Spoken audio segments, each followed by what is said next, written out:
2,200% last year. Just weigh in from your perspective.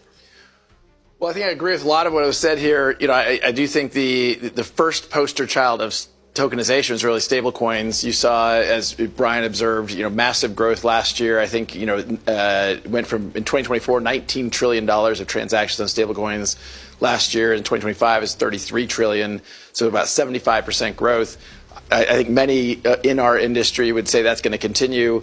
I think to the extent there's space between what Brian was just talking about and how I think about the Bitcoin idea of a Bitcoin standard, I look at that and I think it's much more of the marriage. You know, sovereignty of fiat currencies, I believe, is for many countries sacrosanct. Ben Bernanke spoke at a Ripple event many years ago, and he made the point that governments will roll tanks into the street before giving up monetary supply, giving up the control of monetary supply, which stuck with me as, yeah, that makes sense. And so at Ripple, we very much focus on building the bridges between traditional finance, as Bill was describing, you know, what we now call TradFi, and decentralized finance. And that has meant working with a lot of the banks around the world to kind of build those bridges.